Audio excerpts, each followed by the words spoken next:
Everyone, कैसे हैं आप सब। आई होप कि सभी बहुत अच्छे होंगे। So welcome back once again in UDCA children's academy. आज का हमारा टॉपिक ग्रामश्री। We are going to learn third part in this video.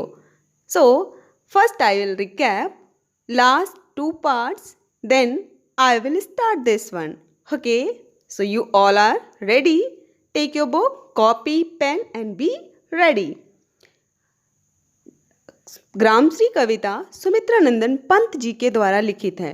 इसमें कवि गांव के अनुपम सौंदर्य का वर्णन करता है। कवि गांव के दृश्य को देखता है, उसे खेतों में दूर तक फैली हरियाली मखमली चादर की तरह दिखाई देती है। उस पर ओस की बूंदें कवि को किसी चांदी की जाली की तरह प्रतीत होती हैं, जो कवि के मन को अपने साथ बांध लेती हैं और कवि उन्हें निहारता जाता है। आगे वो देखता है कि जो खेत हैं उसमें अलग अलग तरह की फसलें तैयार हो गई हैं। कहीं मटर की फसल है, कहीं बैंगन मूली गोभी की फसल है, कहीं पे अरहर और सनई की फसल है। ये सारे दृश्य उसके मन को मोहते जाते हैं। खेत में मटर की फसल में जब वो मटर के गुच्छों को देखता है तो वो इन मटर की फलियों का मानवीकरण करता है और उसे लगता है कि ये जो मटर की फलियों के गुच्छे हैं वो सखियां हैं जो आपस में हंस हंस कर बातें कर रही हैं। और आम के पौधों का सौंदर्य भी उसे आकर्षित कर लेता है। आम के जो पेड़ हैं वो इस समय बौर से लद गए हैं, क्योंकि ये कौन सा मौसम है? बसंत का मौसम है, जो कि मार्च और अप्रैल के महीने में आता है।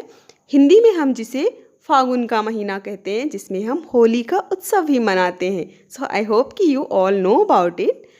तो इस तरह से बसंत के सौंदर्य से संपूर्ण धरती सज गई है। ऐसा लगता है कि वो अपना श्रृंगार कर बैठी है, क्योंकि जगह जगह फूल खिले हैं, फसलें तैयार हो गई हैं, फल महक रहे हैं, हवा सुगंधित है। ये सारे दृश्य कवि के मन में बस जाते हैं। Okay, so today we are going to start today's part. पीले मीठे अमरूदों में अब लाल लाल चित्तियाँ पड़ी, पक गए सुनहले मधुर बेर, अमली से तरु की डाल जड़ी, लह लह पालक मह मह धनिया, लौकी और सेम फली फैली, मखमली टमाटर हुए लाल, मिर्चों की बड़ी हरी थैली। इन पंक्तियों में कवि ने जो उस मौसम में फल पककर तैयार हो गए हैं उनका वर्णन किया है कि किस तरह से वृक्षों की डालियां फलों से लद गई हैं। अब इसमें उसने सभी पंक्तियों में अनुप्रास अलंकार का ही प्रयोग किया है, ठीक है, क्योंकि बार बार एक वर्ण आ रहा है, जैसे कि लाल लाल, इसमें पुनरुक्ति प्रकाश है। और अगर हम लह लह पालक महमह धनिया इस पंक्ति की बात करें तो इसमें अनुप्रास अलंकार है, क्योंकि एक वर्ण रिपीट हो रहा है, जैसे ला वर्ण है, हा वर्ण है, ठीक है, म वर्ण है। तो इस तरह से यहाँ अनुप्रास और पुनरुक्ति प्रकाश अलंकारों का प्रयोग हुआ है। सो अभी हम इसका भाव समझते हैं। मीठे पीले अमरूदों में, अर्थात अमरूद का जो फल है वो पककर तैयार हो गया है और वो मीठे हो गए हैं और उनमें लाल लाल चित्तियाँ पड़ गई हैं। इसका अर्थ है कि वो पक चुके हैं और उनमें मिठास आ गई है। इसके साथ ही बेर भी पककर सुनहरे सुनहरे अर्थात पीले हो गए हैं। और आंवले के जो वृक्ष हैं, तरु तरु वृक्ष का पर्यायवाची है, ठीक है, तो पेड़ वृक्ष तरु ये सभी पेड़ के पर्यायवाची हैं। तो यहाँ पे जो आंवले के पेड़ हैं उनकी डालियाँ जो हैं वो आंवलों से लद गई हैं। जड़ी मतलब जैसे किसी जेवर में गहने जड़ दिए जाते हैं, जैसे किसी गहने में मोती जड़ दिए जाते हैं, वैसे ही आंवले की डालियाँ उन आंवले के फल से लद गई हैं और जो देखने में बहुत ही सुंदर प्रतीत हो रही हैं। ओके, नेक्स्ट, लह लह पालक मह मह धनिया। पालक खेतों में तैयार हो गई है जो लहलहा रही है। मह मह धनिया अर्थात जो धनिया है वो महक उठा है, खेत में धनिए की महक फैली हुई है।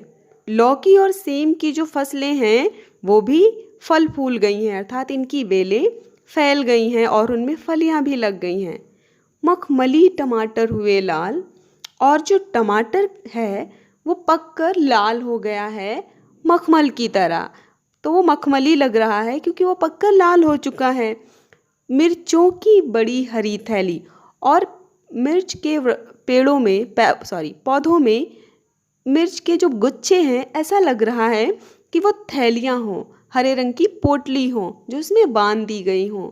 तो इसलिए मिर्च के पौधे, आंवले के वृक्ष और अमरूदों के वृक्ष, बेर के की जो झाड़ियाँ होती हैं, वो सभी सौंदर्य से भरपूर हैं क्योंकि उनमें फल फूल लद गए हैं।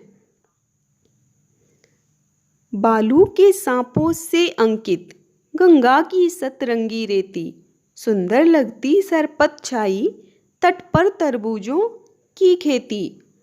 अंगुली की कंघी से बगुले, कलंगी संवारते हैं कोई, तिरते जल में सुरखा पुलिन पर, मगरौठी रहती सोई।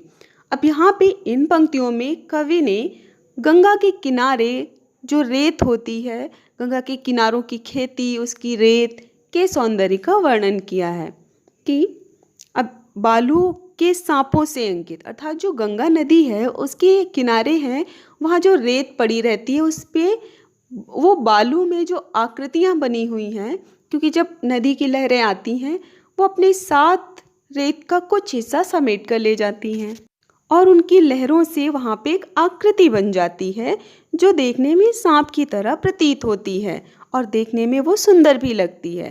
तो कवि ने कहा कि जो गंगा के तट पर बालू में सांप की आकृतियाँ अंकित हैं वो काफ़ी सुंदर लगती हैं, और जो रेत है वो सतरंगी है। क्यों सतरंगी? आपने देखा होगा बालू में जो कण होते हैं वो सूर्य के प्रकाश में चमक उठते हैं, तो वैसे ही रेतीली भूमि पर जब सूर्य की किरणें पड़ती हैं तो उसमें छोटे छोटे कण जो हैं वो चमकने लगते हैं, जिससे वो रेत सतरंगी दिखाई पड़ती है। सतरंगी अर्थात 7 रंग की। सुंदर लगती सरपत छाई, तट पर तरबूजों की खेती, और गंगा के किनारे तरबूजों की खेती की जाती है। तो इस तरह से वहाँ पे जो तरबूजों की लंबी लंबी क्यारियाँ बनी हुई हैं, दूर तक जो तरबूजों की खेती नज़र आ रही है वो भी काफ़ी सुंदर लग रही है।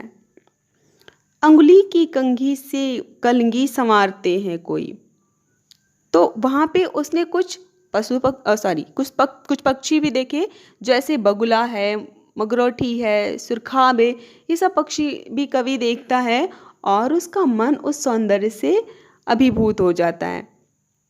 कहता है कि कुछ बगुले हैं वो अपनी उंगली से अर्थात अपने पंजे से अपनी कलंगी को संवार रहे हैं।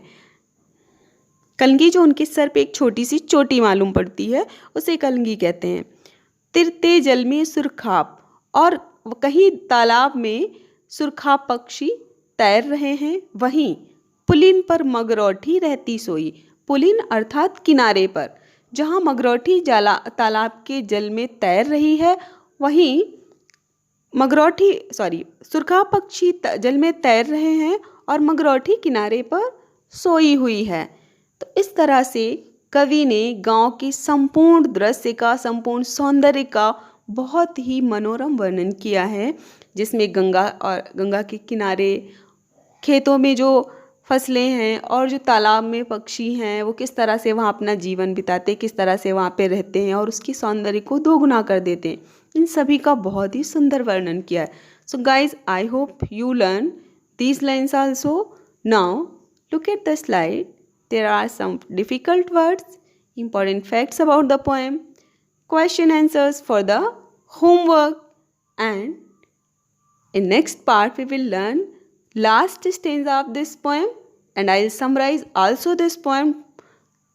Till that time, you just be happy, be healthy. We'll meet again. Thank you. Have a good day.